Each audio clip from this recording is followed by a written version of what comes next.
roam? It's a big question right now. I mean, technically, some sort of flex here for Evos as well with the Barats, but technically with the X-Borg already, it should be an X-Borg XP, Barats in the jungle, and a Hereth in the gold lane. Same thing goes to RRQ with the Fredrin and Pepito and the Lo Yi. We all know where they're going, and for RRQ, it makes it a lot easier to target that mid lane down. Clawhood has been one of the key factors as to how Evos Glory get that mid-game power spike and take games over with heroes such as the Valentina and Novaria. Well, we have a quote from a former Evos legend. From Emperor. If you look at the recent performance of both teams, my prediction is 2-1, Evos will win. Now the question is that a prediction or is that support coming in from him? I mean, technically you can argue that with a new RQ lineup, then perhaps he's overlooking that maybe chemistry is not yet there, but he shouldn't have known the lineup. Right, I mean, I guess that's just how much faith he has in his team right now. With the Minotaur banned as well, though, seems like RRQ are still trying to go for a fight, and they want to avoid all these big card control tools. But against this global presence, you know, we've seen the Carmilla be a great counter for teams who want to just collide and go in aggressively. Unlike a chip, though, the Lo Yi can be a bit more flexible, so that is something that maybe RRQ might be baiting Evos into thinking. So we saw a comment from Emperor earlier on. Let's see a comment from a former Rex Arega McKayon player. I believe RRQ can win. We need this victory. Let's go. Full support from everyone. But back to the drafts, Helkert has actually been left open. Might we see that come through? We've seen Evo starting to experiment with their drafts. Maybe not so much for RQ, but they go in for the Franco. So they're really betting that they can go for pickoffs with the Lu Yi, with the Franco too. It's a signature hero for Vin as well. I think it's going to be a different way to play the Franco. I think this Franco will be played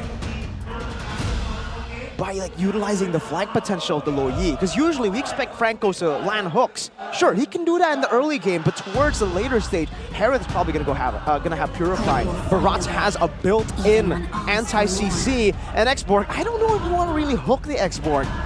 The Vexana there as well to cancel out the Bloody Hunt ASAP in case anyone does get hit by that suppression. And the last pick, Tigreal. But will we see that Helkert? Will we see something new for RRQ? They need a gold laner. I don't think so. Exactly. And what gold laner fits here? In a proper team fight, it doesn't seem like there's any real good picks to really combat Evos. They gotta rely on some kind of snowball or some kind of big AoE. No, it's gonna be a Roger. They're just banking on full-on aggression. Technically 3 fighters, 1 hook, 1 suppression, and a diversion. Will that be enough to take down the Tigers though? It all depends on the execution. It's peculiar, right? Because if they really wanted to commit to that early game snowball pickoff strat, I would have thought that maybe a Brody could have worked better. I think you made a face earlier. What are your thoughts on the Roger? Well, you know, the Roger pick is the safest pick there, right? Technically, you can also go for the carry, but you need a bit more range, you need a bit more survivability. The Brody pick, though okay against the Hereth, it's too risky to pick up for RRQ here. There's a Tigreal. Bad part about Brody is you're kind of forcing the flicker, and if you go for that up against a Tig, you're free food for Evos. And right now, we just have to see the lineup rating. Skylar, a very risky battle spell, no Purify. So even then, he doesn't go for the Purify. Well, there it is, ladies and gentlemen. The decisions have been made. The compositions have been set. Welcome to game number 1 of the second classical derby of MPLID. Welcome to season Mobile 13. Legends. As we just get straight into game number 1, Evos versus Rex Regum Kaon. I'll tell you one thing, in this early game, Vin has a lot of work to be doing, man. He cannot be passive. He needs to try and make this Franco work better than any time before right here against a composition that will be able to be so dominant in a team fight. Seems like early aggression is what RRQ are attempting to use, but to what end? Which lane will they prioritize? That is the main question here, that maybe Evos need to try and consider as well. Look at the battle spells. No Purifies for both teams. Quantum Charge on Skylar though. does seem like he's going to be playing it more of a standard style. Vin with the focusing mark, of course, will be looking to try and augment that damage.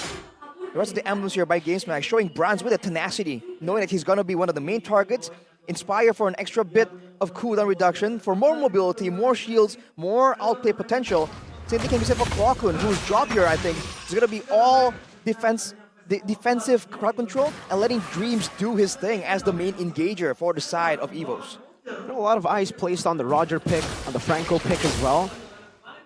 But one thing that is special, that is kind of poetic for RRQ's Clay, is this pick that he's on was the very pick he used to knock RRQ out in the Season 7 playoffs, day number 1. And it was his signature pick before joining RRQ, back with Genflix's Aerowolf on this Luo Yi. That's actually pretty good insight there. And talking about the Luo Yi, I think the Luo Yi and the Franco, they also have a little bit of a loophole in the early game. Why? Because they're not dependent on that level 4 power spike. Look at that damage already coming through. Vin, level 1, already has the Iron Hook. So in theory, they do have a lot of power, but Dreams is not letting it come through easily as they both collapse now on the next neutral objective.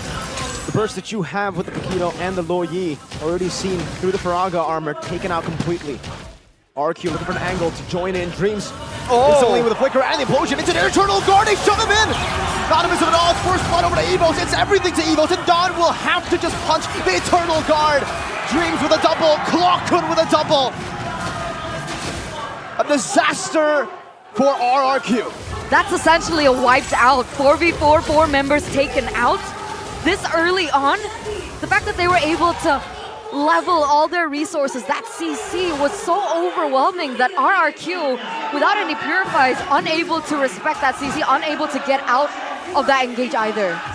I mean, it was decisive, but it just wasn't. Look at the turn prediction by Mirko, though. What is that supposed to mean, Mirko? I am not allowed to bless, nor am I allowed to curse. This is a classic derby, okay? I shall not interfere. Everyone's looking at him as well in the arena. But yes, Arashi, keep going.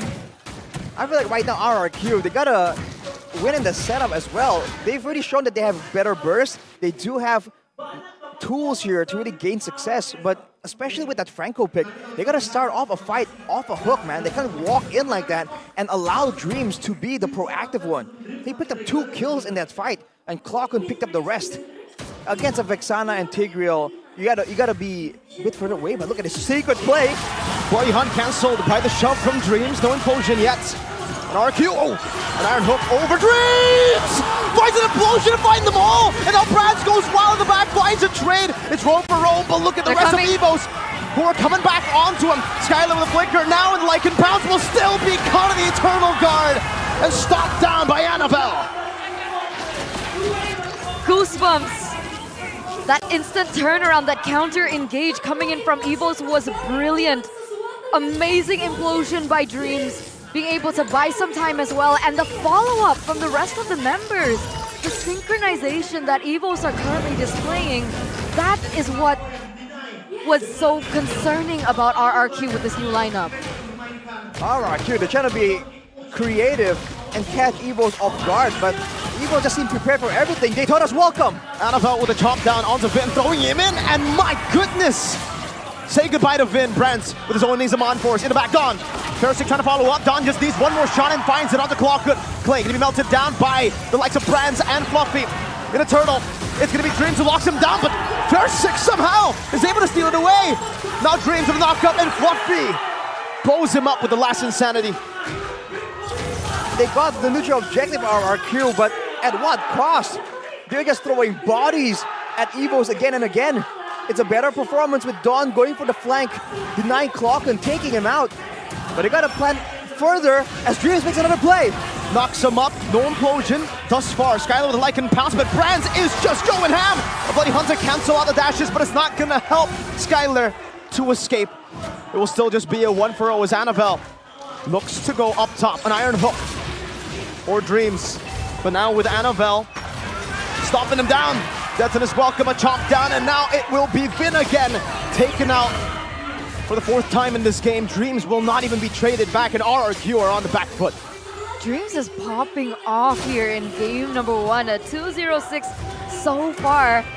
And you can already see that he's been helping Brand so well already with the Starlium side. And even here, the mid lane turret gets taken out as well. Almost everyone on the side of Evos, including Dreams, nearing a 1k gold advantage. Clockern with Chat Talisman is just going to be spamming those spells out. So in a big fight, I feel like now RRQ, they have to go for the isolated fights, the real legitimate pickoffs. Even in skirmishes 3v3, 4v4, I don't feel like they have the tools necessary to really come out on top here. I mean, essentially they still have Clay's diversion, right? It hasn't been utilized too much so far. It feels like they're using the diversion as a response to Evos' footprints. They're like playing into the tempo of the White Tigers and not vice versa. Seems like they're just adapting and moving according to what Evos is doing. Again and again, even with the diversion, they're always one step behind, and Evos are always the ones already in place, already set up for a neutral objective take or a pickoff again and again. With Vin finding information right here, they're so far behind. I don't know if they still want to go for a fight. 5k gold behind here. Diversion play into the midst of it all. Vin with a flicker on the bloody hunt, but he's all alone. Now isolated and taken down for the 5th time in this game. RRQ will find nothing with that. It's looking really bleak for RRQ right now, but Evos just coming into the jungle uncontested. No one able to stay in the front. Worried about Dreams just catching them with the implosion, and even Clay, the strong mid laner with a lot of damage output, is now zoned away by the potential of just the full-on dive coming in from Evos. He's falling too far behind. I guess in terms of damage, it's not quite there yet. If I'm not mistaken, he only has 1 item. I think it was the Enchanted Talisman. But of course, the displacement, the utility that it offers does still help. But the damage is no longer there. That loophole in the early game, it's past. Evos Glory are already sitting at a 6,000 gold lead in 8 minutes. Talk about snowball. And their composition doesn't make it any easier for RRQ. An X-Borg that has a second life, a Tigreal that can counter-engage, the jungler that can have a crowd control immunity. There are very limited options RRQ have right here that if they really want to go for a pick-off. They have to find Brands who's positioning very well with a lot of outplay potential, shielding and mobility, or they have to get the Clockern who's in the back. And if they just send everyone to try and send out damage to Clockern, then the backline gets absolutely decimated by the frontliners, the fighters of Evos, who are ahead in gold, who will do a lot more damage. You can even see in terms of gold, right? Brand's number 1, 7k already. What was the last item? So already has 3 items. Right. So, man, it's going to be so difficult for RRQ to find anything right here. As Evos, once again, they're just contesting everything and they're still building up for an insane snowball. With Brands getting the Blood Wings as well, he's going to be even more tanky. I don't think even if he gets hooked, his team won't be able to save him. Oh no, Brand still gets the buff as well. And that's the big concern right now for RRQ with that Franco pick, right? They all technically have ways. Heck, Brands, the guy we expected to bring Purify, even doesn't even care about the Iron Hook. He knows that the tanky members in the front will be enough to take the Iron Hook, and that's what Fluffy's doing already now, zoning Vin away. It's burning him down, melting him down, and Skylar is in the bottom lane, so they are technically forced to concede. Versik in the bush right now. Versik, no, he's not able to steal it, but he dodges away from the shove. Brands now with the Zaman Force, Versik with the top, and now gets brought back by the missiles and chopped down by Annabelle. Fluffy burns him down, and RQ lose their jungler.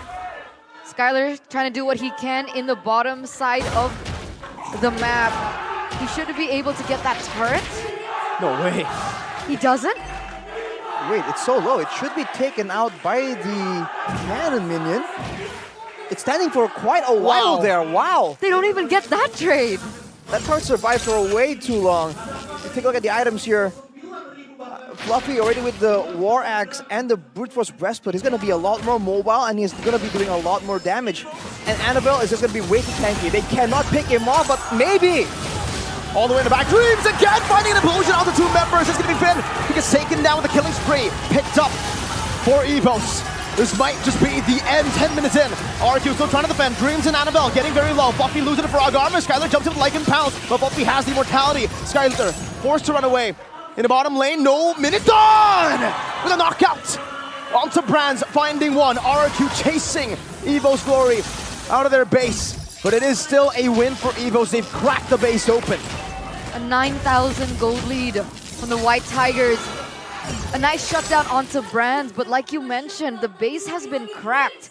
Luckily for RRQ, it is the mid lane that was cracked. It wasn't those side lanes, and we're coming to the point where both of these teams are going to start going for the next Lord. A diversion play.